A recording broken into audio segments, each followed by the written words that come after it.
Welcome to the Chrisman Commentary, daily mortgage news podcast. I'm your host, Robbie Chrisman. Topics on today's episode include rates down, baby. My interview with Indecomm's Rajan Nair on the risks of falling behind in innovation, whether agentic AI hype distracts from present issues, and the growing concern over technology power being concentrated in the hands of a few. And yes, the Fed lowered rates as expected, but now what? I'm all for making homeownership more accessible and affordable for everyone. I think that's where Credit Expert comes into the picture. They're an all-new credit optimization platform that helps you close more loans. And they're committed to making homeownership affordable for all. To learn more, visit creditexpert.com. No E in expert. JP Morgan Chase, Citigroup, Wells Fargo, and Bank of America, PNC Bank, and others announced a decrease in its prime lending rate to 7.25% effective today, September 18th. As expected, the U.S. Federal Reserve cut the overnight Fed funds rate by 0.25 percentage point. Stephen Murin, who was sworn in just before the two-day policy meeting and is remaining a White House employee for the duration of his stint at the Fed, much to the concern of those wanting an independent Federal Reserve, was the lone dissent among Federal Open Market Committee participants, instead favoring a 50 basis points reduction. Mr. Murin has echoed President Trump's criticisms of the central bank and called for cheaper borrowing rates. I'm up here in Portland at the Banner Bank annual event, and I heard a presenter saying that U.S. citizens are saving no money whatsoever. I would say that statement's a little misleading and sensationalist and generalized. Savings vary through different periods of our lives, and different classes save differently. The Fed has a nice graph showing that, aside from COVID, when we were hoarding toilet paper and watching Tiger King 5 years ago, we save around 5% today, which is roughly where we've been historically. Yes, as was widely expected, the Federal Open Market Committee cut the federal funds target rate 0.25% to a range of 4.00 to 4.25% at the conclusion of its September meeting yesterday, and altered its policy statement to indicate that additional rate cuts are likely in the months ahead. In an 11-1 vote, it was clear that Fed Chair Powell managed to rally a deeply divided committee and tune out heavy political pressure to find consensus. During his subsequent press conference, Powell noted that as the policy rate comes down, it typically leads to lower mortgage rates, though it would take significant rate changes to meaningfully impact the housing market. He also emphasized the challenges of forecasting in the current environment and pointed to a persistent nationwide housing shortage. Now that the Fed has done what everyone expected, and the dot plot signaled that the Fed will likely cut the federal funds target rate 0.25 percentage point at each of the next two decisions, in October and December, before holding rates steady until June 2026. Questions remain about the pace of rate cuts and what will happen to the economy until rates drop toward the neutral rate, thought to be around 3%. There are currently stronger growth and higher inflation than the Fed forecast in its most recent June summary of economic projections. Another question is just how much the independence of the Fed will change over the next 9 months. Treasury Secretary Bessent met with Lawrence Lindsay, Kevin Warsh, and James Bullard as potential replacements for Fed Chairman Jerome Powell, and interviewing will formally start now that the September FOMC meeting is complete. For today's interview, I wanted to welcome onto the show Indecomm's Rajan Nair to talk about the risks of falling behind in innovation, whether agentic AI hype distracts from present issues, and the growing concern over technology power being concentrated in the hands of a few. He's CEO at Indecomm, which combines its groundbreaking Genius suite of AI, automation, and SaaS solutions with deep mortgage banking experience to streamline operations, enhance scalability, and solve complex challenges. His whole goal is to empower mortgage organizations to improve efficiency and deliver superior borrower experiences. Some people think that AI will replace them. Some people say AI will not replace me. Maybe its role, depending what jobs realistically are at risk and what jobs are being reshaped or supported by AI. First of all, I think it's really still too early to come up with any kind of prediction in terms of what an organizational model is going to look like.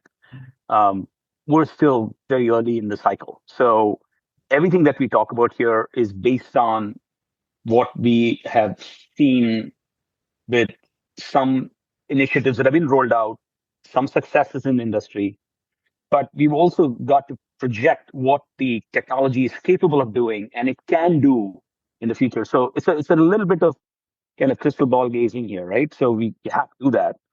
But if you would just look at it in general, the most at-risk jobs, if you may, with any form of automation, AI, non-AI, it's always the repetitive, rule kind of rule-based kind of tasks. And in mortgage industry specifically, there's very document-intensive activities. So that would become kind of like data entry, document indexing, stare and compare. Any of those tasks do render itself to being eliminated or being replaced with AI.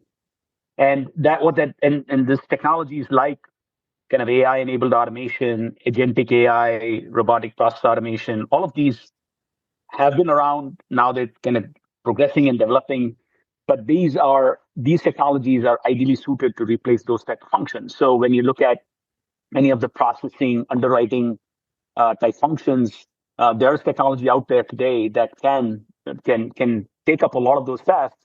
But what it does mean is that these positions and these jobs are being reshaped in a way. And so while you let the AI do a lot of these repetitive tasks, and also some of even in fact even get into problem solving related tasks, you can now focus on the quality of the loan, the quality of the interaction with the customer, identifying patterns of fraud, if you may. So these are things that today this is starting to become a reality. So what I think is really going to happen is that companies will have to rethink their workforce and organizations. I mean, they have to just rethink how that's going to be set up. What kind of incentives do they put in place for adoption of these technologies? And how do they retool these folks that they have to be able to fit into this kind of new paradigm?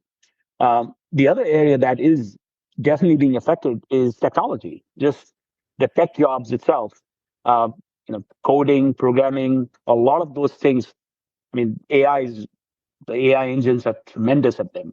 So even in that field, where the tech, kind of the technology landscape is, and just in terms of the tech workers landscape itself is also changing. So I just think that it's a little too early, still too early, but based on what we see and based on what we are kind of projecting to see the technology being able to deliver, it's reshaping of the workforce and rethinking how that workforce will be set up is where I think the companies are going to have to make the most number of decisions.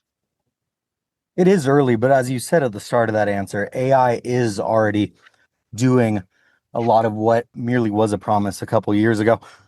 The mortgage industry is filled with a lot of aging people, shall we say, and maybe they're not super AI native. Maybe they're resistant to AI. Do you think the fear of AI will help keep companies safe, or it ensures that they'll get left behind by competitors who are using it to rethink aspects of the industry?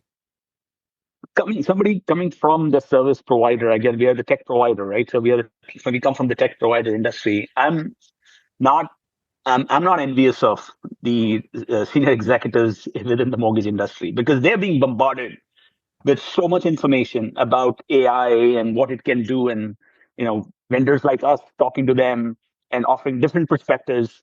There is just so much going on in that space, and companies have adopted and have tried have kind of tried different levels of participation and engagement with AI. There is this kind of wait and see approach is something that we think is a risk for companies, because eventually inertia becomes a real risk. And when you look at technologies from the past, just the internet as a technology itself, just adoption of that, the companies who have adopted it early have emerged as winners. But I just also like to kind of provide kind of the other side of the picture, right? I mean, there are reports that have been coming out, like the MIT research. I'm not sure if you've seen that came out that showed 90% of AI pilots have failed to deliver. So that kind of can also create a pause for CEOs, CIOs, CFOs who are looking at AI as an opportunity. Kind of where do we direct our effort and energy? Now, it's important to understand why those failed as well, right? It's not because of the underlying technology. I always believe that it's really not the underlying technology that failed to deliver. It's kind of how it was deployed. Either the wrong use cases were picked. It was just put in place at a very superficial level without necessarily having to change the underlying workflows, and hence there was no adoption. There's just not lack of organizational readiness, if you may, and just failure to scale. The other piece is other factor that drives that is getting the right kind of resources to work on projects.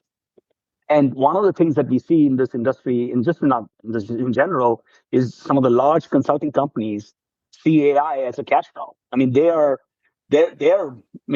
signing up these massive pilots, but without the right underpinnings and the right some of these things like finding the right use cases, making sure that it is not just superficial. Some of those things are not being put in place. So at the end of the day, kind of these findings are kind of a sobering warning, if you may. Investing in AI is not necessarily a guaranteed path to competitive advantage, but you can't not adopt it. I mean, you have to adopt it. You have to look at it. Just adopting it, I feel that adopting AI just out of fear of being left behind without a clear use case, change management, or integration plan. I mean, you're going to see poor returns, wasted resources, and just the projects will stall. So the key is you got to look at it as something that is going to be a game changer, and how are you going to bring it in to your organization, not just at a superficial level, but just to make sure that you have a lasting impact. So just jumping into it just for the heck of it is not going to ensure success. But you can't just sit on the sidelines, and inertia is just not an option. You mentioned the word hype, kind of about futuristic risk. Could it distract regulators from fixing real present harms? Yeah, I think we're seeing that already. I think regulators are just struggling to even grasp what this means, right? I mean, the tech is moving so quickly that when you look at the regulators, either lawmakers or agencies who are supposed to regulate this, they just don't have the staff, they don't have the knowledge, they don't have the expertise. So they are relying more on the AI companies and executives from the AI companies to kind of tell them where they should be regulating, which in itself is it's obviously a problem. But just in terms of some of the other things that are being a distraction to them, in my view, is this kind of projecting of the futuristic risk, right? There's this risk that AI is going to replace humans. It's going to start behaving like humans. All of those things, is just going to be sentient. I feel that it's more a diversionary tactic, so that it kind of takes the focus away from some of the things that regulators ought to be focusing on, is like the biases that the algorithms have, data privacy, because all these large language models are accessing data that's out there. It belongs to somebody. And I think we're just scratching the surface in terms of some of the lawsuits that we're going to see coming up, basically just privacy, data privacy related lawsuits.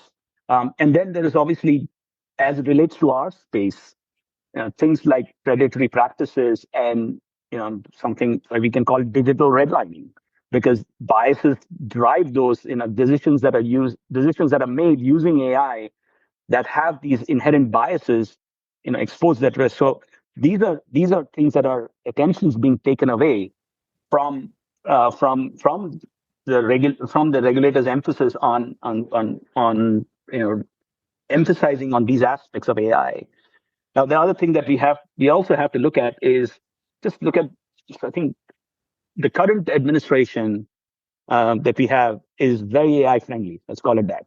And there is a big push towards removing the guardrails, to allowing our AI companies to be competitive. In fact, a very strong case can be made that the entire Wall Street, the valuations that we're seeing, and just a surge in the markets are largely driven by the promise that AI is going to drive the future value of these companies. So the removal of those guardrails is considered to be a priority right now. And then, of course, then there is this fear that we're competing against other countries. So that has basically what it does is basically just so like let's just let the industry regulate itself. We can trust what they're going to do, and then let's just see what comes out of it. That is, that's definitely something that is a cause for concern. But there is that is the current environment in which we operate. So just not only do the regulators not quite understand what's going on in AI, they have moved away from even trying to regulate them to, in fact, actively encouraging them to just go out and build bigger, better, just remove all the guardrails. So I think what's happening is, from a regulation perspective, it's kind of going the other direction. And that's not just in the US, but I think all over the world, everybody feels that they need to make sure that they stay ahead of this game. And I think that's really something that we're going to see play out over the next few years. Quick follow-up. If regulators don't fix their current ways, where do you see things heading as a result?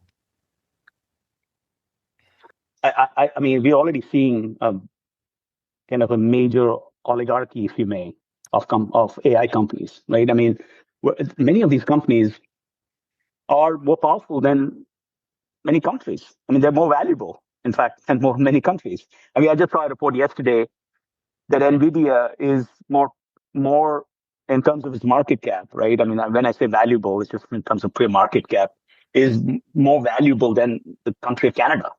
I mean, it's just startling in terms of how much resources they have and what kind of penetration and influence they have on our lives.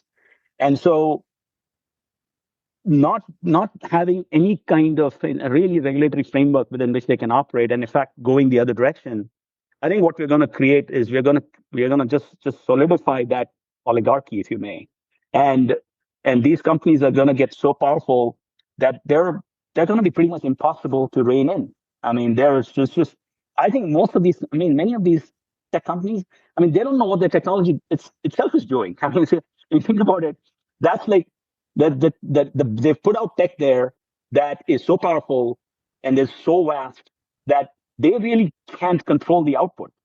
I mean, I mean, we see news reports where some of these AI companies are trying to control and put guardrails, but I just think that we are in a bit of a wild west of the AI world. And I'm not, but I mean, at the same time, I don't want to come. I'm not pessimistic about this. I just think that we are in this phase where just like everybody's jumped into it. It reminds me a lot about the dot-com days.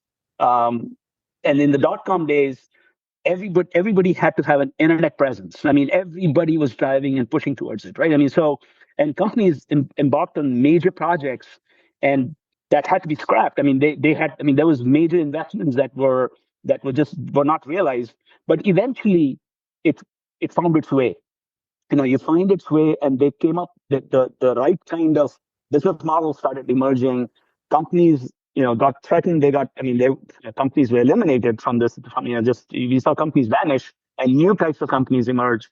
I think we're going to see that, but even at a much bigger scale, because what we're talking about here is stuff that's going to impact people's jobs. It has a major impact on pretty much every aspect of our lives, of our economy. So I think the impact is going to be more profound.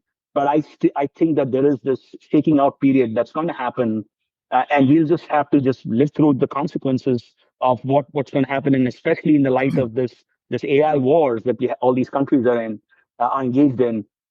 We're going to just see basically these big companies are really going to benefit from that. That's kind of just my take on it. And so if this AI aristocracy comes to fruition, what does it mean if it's a small group of firms controlling the future of automation? I would assume, for one, it's a much less democratic process, but what are your thoughts? We're already kind of seeing it. There are several players in the space. I think we're going to see quite a few of them just fall by the wayside. In the end, it's really going to come down to companies who have the ability to compete and to just build these massive AI models.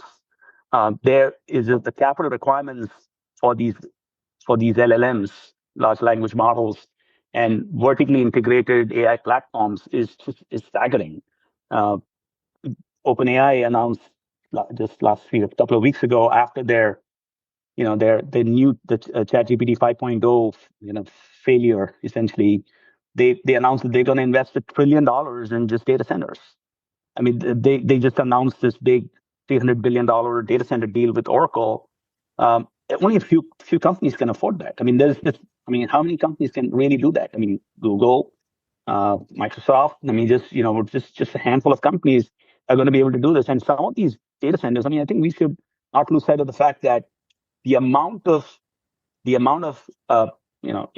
power that's needed, electricity that's needed. I mean, that's not a lot of companies can really afford that kind of scale.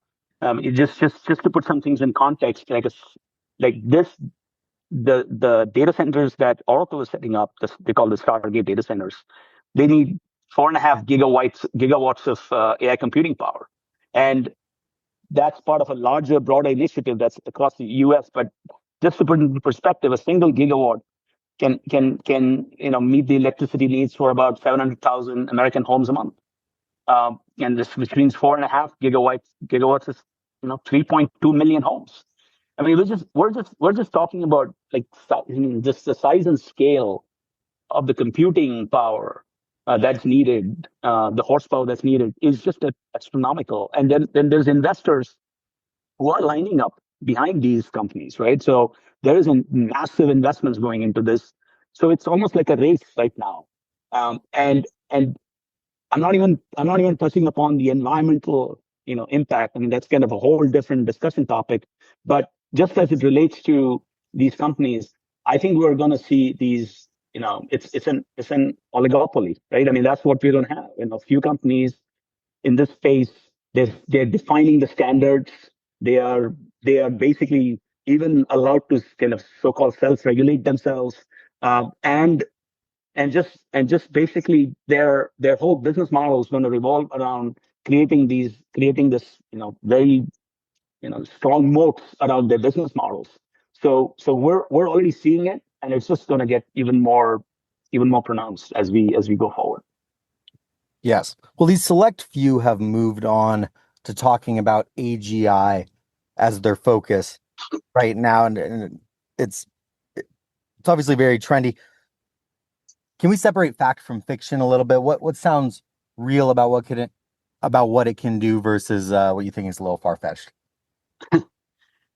AGI, I mean, that's why I think it's important to understand what it means, right? So it stands for artificial general intelligence, and it's kind of in its broadest definition, it's a hypothetical AI system that can perform any intellectual task that a human can do. I mean, it basically replaces the human mind, not just the brain, the mind, right? But the reality is there's no universally agreed upon technical definition. And so AGI can be very highly flexible, and it's deliberately vague right now. And this ambiguity allows the tech leaders to shift its meaning to suit kind of different audiences. So they kind of hyping up like imminent super intelligent breakthroughs. They use that to attract investment and cultural attention. And then at the same time, they downplay the timelines or capabilities when the regulators come knocking. So it's very convenient, and it's really a few of them. I mean, not all of them are promoting it. I mean, it's really a handful of entrepreneurs are promoting, but they have a loud microphone, and so their voice is amplified, and so they kind of promote it as an existential threat, but they use that to drive billions in venture capital and global media attention. But it has the effect of deflecting immediate oversight. I do believe that a lot of it is so that you kind of you throw something out there and everybody's attention is focused on something that is so far-fetched in its very definition. I mean, not in terms of its implementation, even as its definition, but so that you don't then focus on a lot of things that are imminent issues that need to be targeted. So it's kind of I mean, it almost sounds like a futuristic, one of those dystopian movies. So it does sound like that, but in reality, it is a tactic that I believe that AI companies are using to drive their own agenda, either with investors, with the public, with media, and then also with regulators. And finally, before I let you go, I'd be remiss if I didn't ask about Indecomm. How does Indecomm fit into all of this and kind of this brave new world where we're heading? Yeah, I mean, our play here has always been, we've been in business for 25 years in the mortgage industry. And we started off, and we still do a lot of this, which is essentially being the back office to the mortgage industry, whether it's lenders, whether it's mortgage insurers, servicers, pretty much any player in the industry. We have been the extended back office. Which what that means is really we have a ringside view to what happens as the mortgage is the mortgage is being originated and then being serviced. So that knowledge essentially has allowed us to identify discontinuities, areas for efficiencies. And in fact, in many cases, we've sometimes even automated ourselves out of the process. And we're totally okay with it. And what we've done is we've made significant investments over the last 10 to 12 years on building out our own tech platforms to be able to address some of these inefficiencies that we have observed. So our technology solutions are, we call it a genius suite of products. They're really pragmatic solutions that address specific issues in the mortgage industry. So we started with the whole the whole thing around income calculation. I mean, income calculation is one of the most challenging aspects of underwriting. So we tackled that first with our Income Genius product, and then we extended that to all the other aspects of underwriting, and that's where we come up with Decision Genius. So we've deployed. So we are making investments in whether it comes to machine learning, whether it comes to OCR, whether it comes to AI, whether it comes to agentic AI, we are making those investments to be able to get the data out of different systems, from different documents, integrate with different LOSs, and to be able to drive these automation use cases so that our customers can focus on just the adoption of those use cases. That is our focus. Our focus is bringing this expertise that we've developed, whether it's in loan processing or underwriting or QC. We have our own QC platform called Audit Genius, or it's post closing. We have a platform called Doc Genius. So we bring all these real life use cases together, and we have taken up the task of investing in all these different technologies, and all this changes. And as they change, we are making those changes, and so that our customers can focus on embracing or adopting some of these automation technologies. And we're focused on demonstrating kind of real life ROI. We develop our own ROI models. We review it with our customers. We make sure that that's what ties back into some of these investments that they're making, and so that you don't have we don't want to be in the 90% of the MIT studies where the AI the AI projects didn't yield the benefits. So that's been our focus, and our knowledge of the industry, unlike many other tech companies who come in, they have a great tech resources, but they don't have the mortgage background. We've bridged that gap, and we bring both of that together to our Genius suite of products. Well, I wish you and Indecomm the best of luck. I really enjoyed this conversation. I think you're very thoughtful and well spoken, and it'll be interesting to see where it goes. So hopefully we'll have you back on the podcast. Thank you, Rob. Thanks for having me, and it's been a pleasure. Following yesterday's Fed events, weekly jobless claims came in at 231,000, a tad lower than anticipated. The 4-week moving average is 240,000, with 1.92 million continuing claims. And Philadelphia Fed manufacturing, which I'm not going to go into the stats, kicked off today's economic calendar. Other items on today's calendar include leading indicators, Treasury announcing month-end supply before auctioning $19 billion of reopened 10-year tips and conducting a buyback in 10 to 20-year coupons for up to $2 billion, and Freddie Mac's primary mortgage market survey, which comes a week after rates hit the lowest levels since last October. Before the open, the Bank of England was out with its latest monetary policy decision, holding rates steady at 4.00% and changing the pace of quantitative tightening. We begin the day with agency MBS prices roughly unchanged from Wednesday's close, depending on coupon and maturity, the 2-year yielding 3.55, and the 10-year yielding 4.07 after closing yesterday at 4.08%. Let's wrap up with a joke and some housekeeping. The pirate goes to the dermatologist and says, "Arrgh, I got moles."